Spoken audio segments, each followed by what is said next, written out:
श्रीमती प्रियंका गांधी वाड़ा।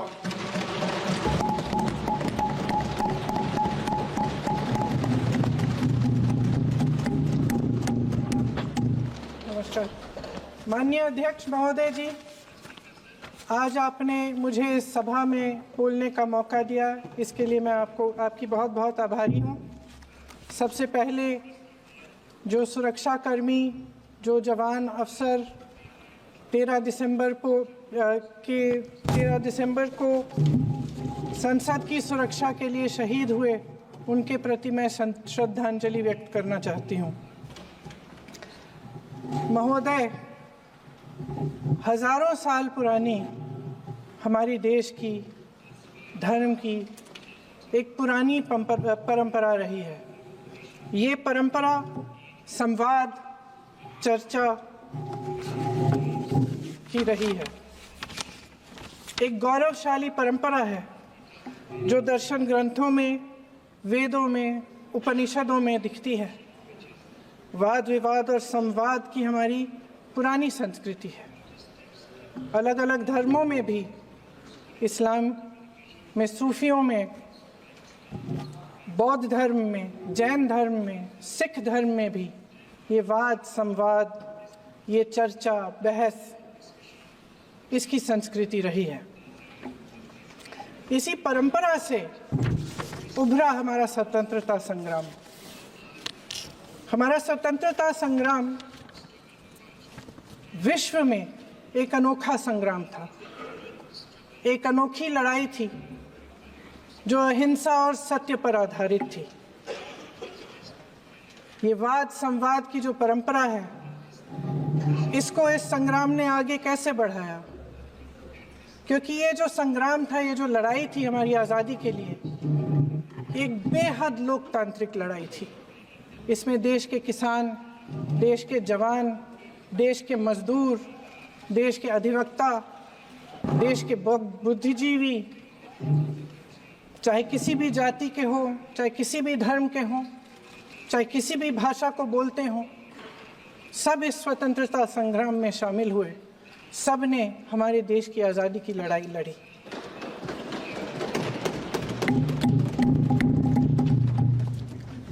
और उसी आज़ादी की लड़ाई से एक आवाज़ उभरी जो हमारी देश की आवाज़ थी।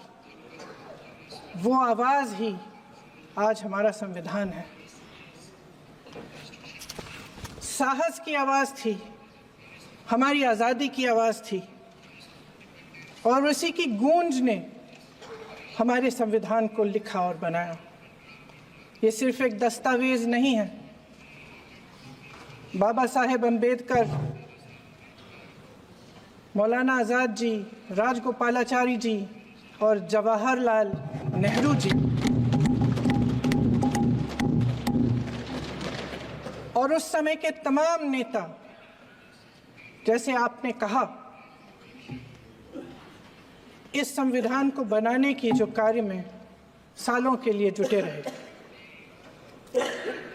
हमारा संविधान इंसाफ, उम्मीद, अभिव्यक्ति और आकांक्षा की वो ज्योत है जो हर हिंदुस्तानी के दिल में जलती है। अध्यक्ष महोदय, इस ज्योत ने हर एक भारतीय को ये पहचानने की शक्ति दी कि उसे न्याय मिलने का अधिकार है, कि उसमें अपने अधिकारों के लिए आवाज़ उठाने की क्षमता है, कि जब वो आवाज़ उठाएगा तो सत्ता को उसके सामने झुकना पड़ेगा। इस संविधान ने हर एक देशवासी को ये अधिकार दिया कि वो सरकार बना भी सकता है और सरकार बदल भी सकता है। ये ज्योत जो हर हिंदुस्तानी के दिल में जलती है, उसने हर हिंदुस्तानी को ये विश्वास दिया कि देश की संपत्ति में, देश की दौलत में, संसाधनों में उसका भी हिस्सा है, कि उसे एक सुरक्षित भविष्य की उम्मीद का अधिकार है, कि देश बनाने में भी उसकी भागीदारी है। उम्मीद और आशा की ये जोत मैंने देश के कोने कोने में खुद देखी है। उन्नाव में मैं एक रेप पीड़िता के घर गई, उसे जलाकर मार डाला था। वो शायद 20-21 साल की होगी। हम सबके बच्चे हैं। हम सोच सकते हैं कि अगर हमारी बेटी के साथ बार बार बलात्कार हुआ और फिर जब वो अपनी लड़ाई लड़ने के लिए गई तो उसको जलाकर मार डाला गया होता तो हम पर क्या बीतती। मैं उस बच्ची के पिता से मिली।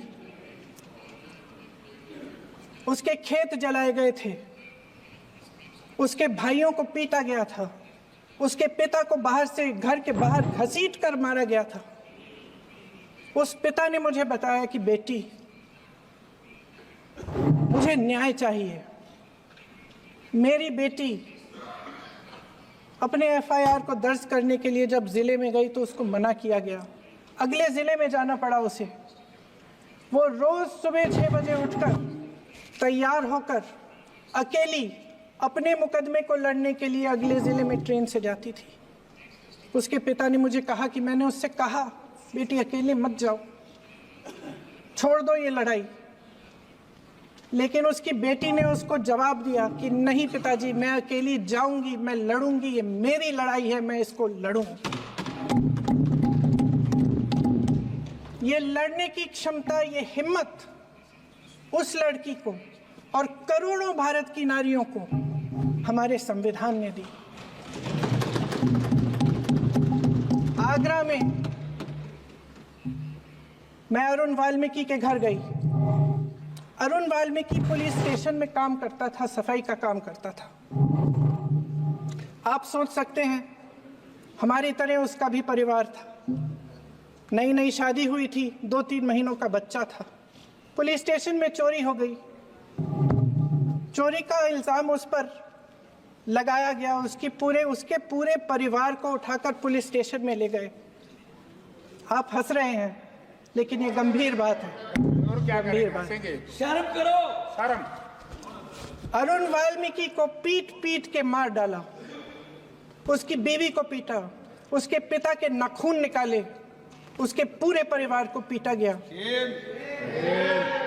जब मैं उस जवान महिला से मिलने गई जो अभी अभी विधवा हुई थी, तो उसने मुझे कहा कि दीदी, हमें सिर्फ एक चीज चाहिए, हमें न्याय चाहिए और हम इस न्याय के लिए लड़ते रहेंगे, चाहे कुछ भी हो जाए।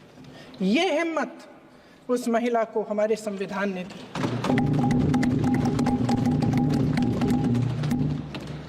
संभल के कुछ लोग आए थे हमसे मिलने जो मृतकों के परिवार के सदस्य थे। उसमें 2 बच्चे थे, अदनान और उजैर। आप सुनिए। उसमें 2 बच्चे थे, अदनान और उजैर। एक बच्चा मेरे बच्चे की उम्र का है, दूसरा उससे छोटा 17 साल का है। दर्जी के बेटे थे। दर्जी का एक ही सपना था कि वो अपने बेटों को पढ़ाएगा, लिखाएगा। एक बेटा डॉक्टर बनेगा, एक बेटा भी सफल होगा दूसरा बेटा भी अपने जीवन में सफल होगा। उनके पिताजी हर रोज उनको स्कूल छोड़ते थे। उस दिन भी स्कूल छोड़ने के बाद अपनी दुकान में चले गए। उन्हें पता नहीं था कि विवाद हो रहा है। उन्होंने भीड़ देखी, घर आने की कोशिश की तो पुलिस ने गोली से मार डाला। वो 17 साल का बच्चा अदनान मुझसे कहता है, वो 17 साल का बच्चा अदनान मुझसे कहता है कि मैं बड़ा होकर डॉक्टर बन के दिखाऊंगा, मैं अपने पिता का सपना साकार करूंगा। ये सपना, ये आशा उसके दिल में हमारे संविधान ने डाली। अध्यक्ष महोदय, हमारे देश के करोड़ों देशवासियों के संघर्ष में, अपने अधिकारों की पहचान में, इनकी कठिन से कठिन परिस्थितियों से लड़ने की अपार हिम्मत में और देश से न्याय की अपेक्षा में हमारे संविधान की ज्योत जल रही है। मैंने हमारे संविधान की ज्योत को जलते हुए देखा है और इसके साथ साथ ये भी समझा है कि हमारा संविधान एक सुरक्षा कवच है। एक ऐसा सुरक्षा कवच है जो देशवासियों को सुरक्षित रखता है, न्याय का कवच है, एकता का कवच है और अभिव्यक्ति की आज़ादी का कवच है। दुख की बात यह है कि मेरे सत्ता पक्ष के साथी जो बहुत बड़ी बड़ी बातें करते हैं, इन्होंने इन 10 सालों में यह सुरक्षा कवच, सत्ता पक्ष के मेरे साथियों ने ये सुरक्षा कवच तोड़ने का पूरा प्रयास किया है। संविधान में सामाजिक, आर्थिक और राजनीतिक न्याय का वादा है। ये वादा एक सुरक्षा कवच है जिसको तोड़ने का काम शुरू हो चुका है। लैटरल एंट्री और निजीकरण के जरिए ये सरकार आरक्षण को कमजोर करने का काम कर रही है। अगर लोकसभा में ये नतीजे नहीं आए होते तो ये संविधान बदलने का काम भी शुरू कर लेते। सच्चाई ये है अध्यक्ष महोदय कि आज संविधान बार बार इसलिए कह रहे हैं क्योंकि इस चुनाव में इनको पता चल गया कि इस देश की जनता ही इस संविधान को सुरक्षित रखेगी, कि इस चुनाव में हारते जीतने से इन्हें एहसास हुआ कि ये संविधान बदलने की बात इस देश में नहीं चलेगी। आज जनता की मांग है कि जाति जनगणना हो। सत्ता पक्ष के मेरे साथी ने इसका जिक्र किया। ये जिक्र भी आज इसलिए हो रहा है क्योंकि चुनाव में ये नतीजे आए। ये जाति जनगणना इसलिए जरूरी है ताकि हमें पता चले कि किसकी क्या स्थिति है और नीतियां उस हिसाब से बने। इनकी गंभीरता का प्रमाण ये है कि जब चुनाव में पूरे विपक्ष ने जोरदार आवाज उठाई कि ये जाति जनगणना होनी चाहिए, तो इनका जवाब देखिए। इनका जवाब भैंस भाग भैंस चुरा लेंगे, मंगलसूत्र चुरा लेंगे। इनका ये जवाब था। ये गंभीरता है इनकी जाति जनगणना पर। महोदय, हमारे संविधान ने आर्थिक न्याय की नींव डाली, किसानों, गरीबों और को जमीन बांटी, भूमि सुधार किया, जिसका नाम लेने से कभी कभी आप झिझकते हैं और कभी कभी उनका नाम धड़ाधड़ इस्तेमाल किया जाता है अपने आप को बचाने के लिए। उन्होंने HAL, BHEL, SAIL, GAIL, ONGC, NTPC, railways, IIT, IIM, oil refineries, तमाम PSU बनाए। अध्यक्ष महोदय, उनका नाम पुस्तकों से मिटाया जा सकता है, उनका नाम भाषणों से मिटाया जा सकता है, लेकिन जो उनकी भूमिका रही इस देश की आज़ादी के लिए और इस देश के निर्माण के लिए, वो इस देश से कभी मिटाया नहीं जा सकता। 75 सालों में जनता का भरोसा रहा कि नीतियां बनेंगी तो जनता की भलाई के लिए बनेंगी। जल जंगल जमीन का अधिकार मिला आदिवासी भाई बहनों को। इंदिरा जी ने बैंकों का राष्ट्रीयकरण करवाया, खदानों का राष्ट्रीयकरण कराया।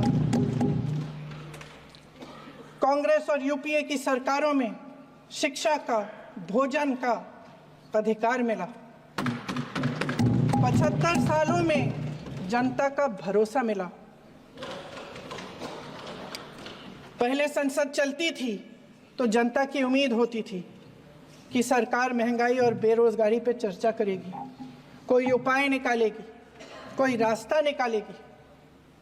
लोग मानते थे कि अगर कोई नई आर्थिक नीति बनेगी तो देश की अर्थव्यवस्था को मजबूत बनाने के लिए बनेगी, तो भारतीय बाजार को मजबूत बनाने के लिए बनेगी, उनके भविष्य को मजबूत बनाने के लिए बनेगी। किसान और आदिवासी भाई बहन भरोसा करते थे कि यदि जमीन के कानून में संशोधन होगा तो उन्हीं की भलाई के लिए होगा। आप नारी शक्ति की बात करते हैं, आज चुनाव की वजह से शायद इतनी बातचीत हो रही है नारी शक्ति के बारे में, क्योंकि हमारे संविधान ने महिलाओं को ये अधिकार दिया, उनकी शक्ति को परिवर्तित किया वोट में। और आज आपको पहचानना पड़ रहा है कि महिलाओं के बिना, कि नारी शक्ति के बिना ये सरकारें नहीं बन सकती हैं। इसीलिए आज आप नारी शक्ति की बातें दोहरा रहे हैं। जो आप नारी शक्ति का अधिनियम लाए हैं उसको लागू क्यों नहीं करते? वो 10 साल बाद लागू क्यों होगा? क्या आज की नारी 10 साल इंतजार करेगी उसके लागू करने के लिए? क्या बात है, क्या बात है।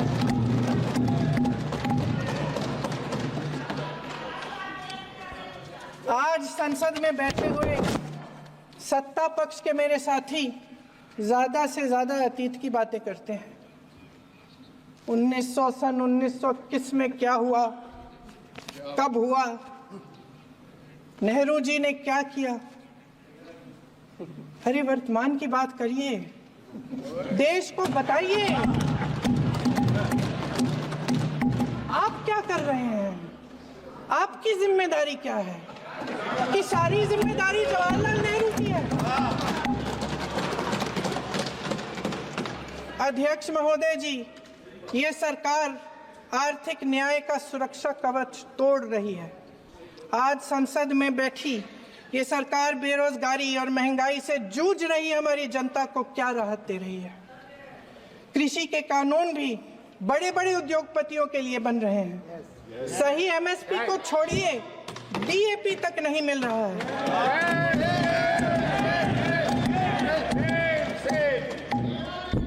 वायनाड से लेकर ललितपुर तक इस देश का किसान रो रहा है।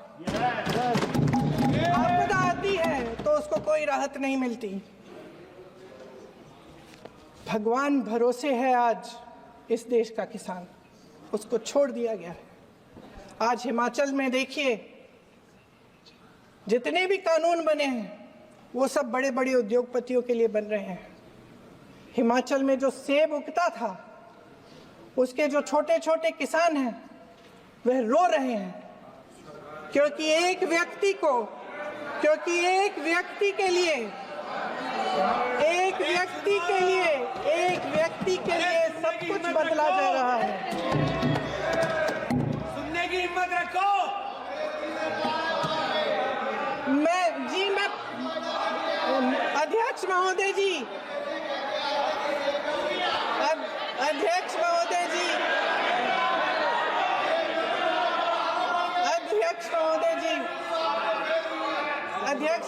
जी, अडानी जी को सारे कोल्ड स्टोरेज प्रदेश की सरकार ने नहीं दिए। अडानी जी को सारे कोल्ड स्टोरेज आपकी सरकार ने दिए। देश देख रहा है कि एक व्यक्ति को बचाने के लिए 142 करोड़ देश की जनता को नकारा जा रहा है। सारे बिजनेस, सारे संसाधन, सारी दौलत, सारे मौके एक ही व्यक्ति को सौंपे जा रहे हैं। सारे बंदरगाह, एयरपोर्ट्स, सड़कें, रेलवे का काम, कारखाने, खदानें, सरकारी कंपनियां सिर्फ एक व्यक्ति को दी जाए। जनता के मन में हमेशा ये विश्वास होता था कि अगर कुछ नहीं है तो संविधान हमारी सुरक्षा करेगा, मगर आज आम लोगों के बीच ये धारणा बनती चली जा रही है कि सरकार सिर्फ अडानी जी के मुनाफे के लिए चल रही है। देश में बहुत तेजी से गैर बराबरी बढ़ रही है। जो गरीब है वो और गरीब हो रहा है, जो अमीर है वो और अमीर हो रहा है। इस सरकार ने आर्थिक न्याय की भी सुरक्षा कवच तोड़ दिया है। राजनीतिक न्याय की जब बात होती है, मेरे सत्ता पक्ष के साथी आज खड़े हुए और तमाम गिनती करने लग गए कि ऐसा हुआ वैसा हुआ 1975 में जो हुआ, तो सीख लीजिए ना आप भी। सीख लीजिए, आप भी अपनी गलतियों के लिए माफी मांग लीजिए, आप भी बैलेट पे चुनाव कर लीजिए, आप भी बैलेट पे चुनाव कर लीजिए, दूध का दूध पानी का पानी हो जाएगा। आप राजनीतिक न्याय की बात करते हैं, सरकारों को पैसों के बल पर गिरा देते हैं।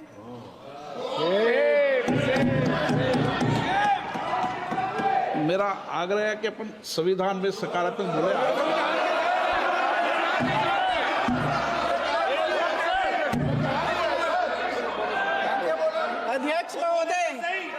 अध्यक्ष महोदय, सत्ता पक्ष के हमारे साथी ने एक उदाहरण दिया उत्तर प्रदेश की सरकार का, तो मैं भी एक उदाहरण दे देती हूँ महाराष्ट्र की सरकार का, मैं भी एक उदाहरण दे देती हूँ हिमाचल की सरकार को तोड़ने की कोशिश किसने की, पैसों के बल पे की, गोवा की सरकार, तमाम उदाहरण है। राजस्थान की क्या ये सरकारें जनता ने नहीं चुनी थी? क्या संविधान इन पर लागू नहीं था? पूरी देश की जनता जानती है कि इनका हंसती है, जानती है कि इनके यहाँ तो वॉशिंग मशीन है।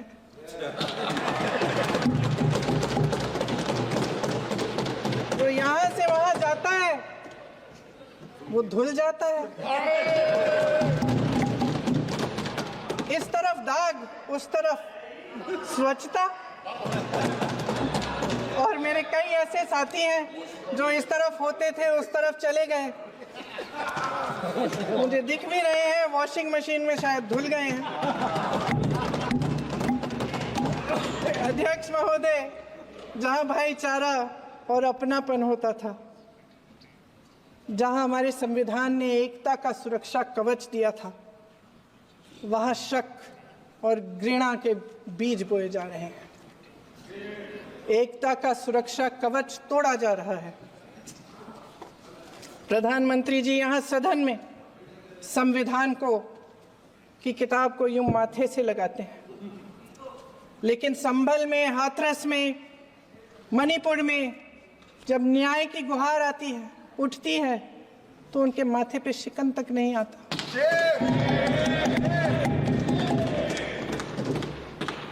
शायद समझ नहीं पाए हैं कि भारत का संविधान संघ का विधान नहीं है।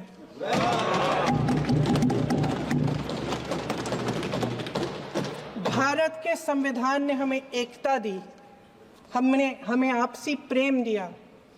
उस मोहब्बत की दुकान जिस पर आपको हंसी आती है, उसके साथ करोड़ों देशवासी चले।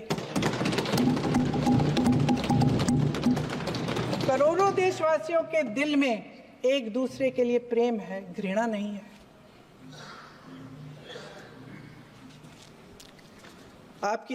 इनकी जो विभाजनकारी नीतियां हैं, उसका नतीजा हम रोज देखते हैं। राजनीतिक फायदे के लिए संविधान को छोड़िए, देश की एकता को भी ये रख नहीं सकते, इसकी सुरक्षा नहीं कर सकते। हमने संभल में देखा, मणिपुर में देखा। दरअसल इनका कहना है कि अलग अलग इस देश के अलग अलग हिस्से हैं, कैमरा। लेकिन हमारा संविधान कहता है कि ये देश एक है और ये देश एक रहेगा। जहां खुला विवाद होता था, अभिव्यक्ति का सुरक्षा कवच होता था, इन्होंने भय का माहौल पैदा किया है। सत्ता पक्ष के मेरे साथी अक्सर 75 सालों की बात करते हैं, लेकिन इन 75 सालों में ये उम्मीद, आशा, ये अभिव्यक्ति की ज्योति कभी थमी नहीं, कभी बुझी नहीं। इस देश की जनता ने खुलकर आलोचना की, निडर होकर धरने किए, प्रदर्शन किए। जब जब जनता नाराज हुई, तब तब सत्ता को ललकारा, उसे चेतावनी दी, बड़े से बड़े नेताओं को कटघरे में खड़ा किया, उनसे जवाब मांगा, न्याय मांगा, इस देश के छोटे छोटे से नुक्कड़ की दुकानों में, चाय की दुकानों में, इस देश के घरों में, गलियों में, मोहल्लों में, अखबारों में, प्रकाशन घरों में, न्यायपालिकाओं में चर्चा कभी बंद नहीं हुई। लेकिन आज ये माहौल नहीं है। आज जनता को सच बोलने से डराया जाता है, धमकाया जाता है। पत्रकार हो या विपक्ष का नेता हो या किसी यूनिवर्सिटी का प्रोफेसर हो, छात्र संघ हो या कर्मचारियों का संगठन हो, सबका मुंह बंद कराया जाता है। किसी पे ईडी, किसी पे सीबीआई, किसी पे इनकम टैक्स, फर्जी मुकदमे लगवाए जाते हैं, जेल में डाल दिया जाता है, विपक्षी नेताओं को जेल में डाल दिया जाता है, उनको सताया जाता है। किसी को नहीं छोड़ा इस सरकार ने। देशद्रोही कह कह के उत्तर प्रदेश में मुझे याद है कुछ अध्यापिकाएं प्रदर्शन कर रही थी, उन पर मुकदमा डाल दिया देशद्रोही का, उन्हें देशद्रोही कह दिया। इन्होंने देश का पूरा माहौल भय से भर दिया है। इनकी मीडिया की मशीन झूठ फैलाती है, तरह तरह के आरोप लगाती है और शायद वह भी भय में ही है। महोदय, मैं इस सदन को याद दिलाना चाहती हूं कि ऐसा डर का माहौल देश में अंग्रेजों के राज में था। जब इस तरफ बैठे हुए गांधी की विचारधारा वाले लोग आज़ादी की लड़ाई लड़ रहे थे और उस तरफ वाली विचारधारा वाले लोग भय में रहकर अंग्रेजों के साथ साठ-गांठ कर रहे थे। लेकिन अध्यक्ष महोदय, भय का भी अपना स्वभाव होता है।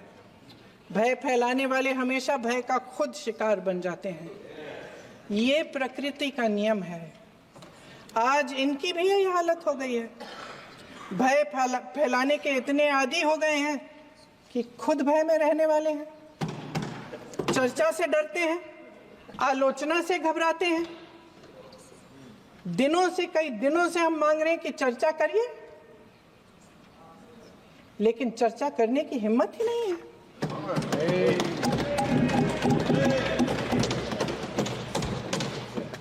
एक कहानी होती थी अध्यक्ष महोदय, शायद बचपन में आपने भी सुनी होगी। राजा भेष बदलकर बाजार में आलोचना सुनने जाता था। ये सुनने जाता था कि प्रजा मेरे बारे में क्या कह रही है, मैं सही रास्ते पे चल रहा हूं कि नहीं। लेकिन आज का राजा, भेष तो बदलते हैं आज के राजा, शौक तो है उनको भेष बदलने का, लेकिन न जनता के बीच जाने की हिम्मत है और न आलोचना सुनने की। महोदय, मैं तो सदन में नहीं हूं।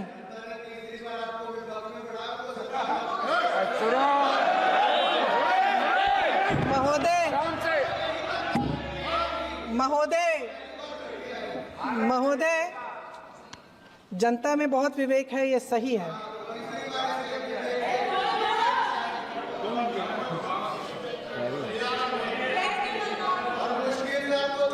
अच्छा महोदय, मैं सदन में नहीं हूँ, कुछ, हाँ ठीक है, मैं सदन में नहीं हूँ, मात्र 15 दिनों से आ रही हूँ। लेकिन मुझे ताज्जुब होता है कि इन 15 दिनों में इतनी बड़े इश्यूज हैं, इतनी बड़ी बातें हैं, प्रधानमंत्री जी मात्र एक दिन के लिए, शायद 10 मिनट के लिए दिखे हैं सब।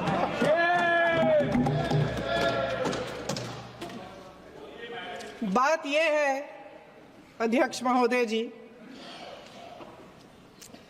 कि ये देश भय से नहीं, साहस और संघर्ष से बना है। इसको बनाने वाले देश के किसान, जवान, देश के करोड़ों मजदूर और गरीब जनता है। संविधान इनको साहस देता है। मेहनती मिडिल क्लास है और इस देश के जो करोड़ों देशवासी हैं, जो रोजाना भयंकर परिस्थितियों का सामना करते हैं, उनको साहस देता है। वायनाड में जो आपदा आई, उसमें एक छोटा लड़का था 17 साल का। 6 घंटों के लिए उसने अपनी माँ को बचाने की कोशिश की।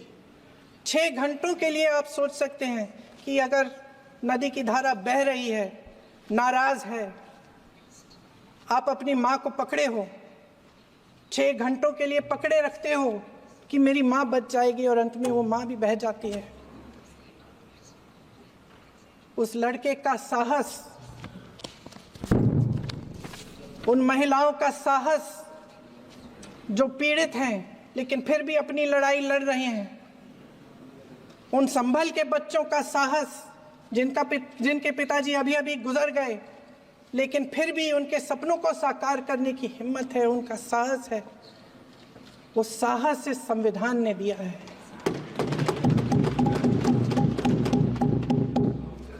वो आत्मविश्वास इस संविधान ने दिया है।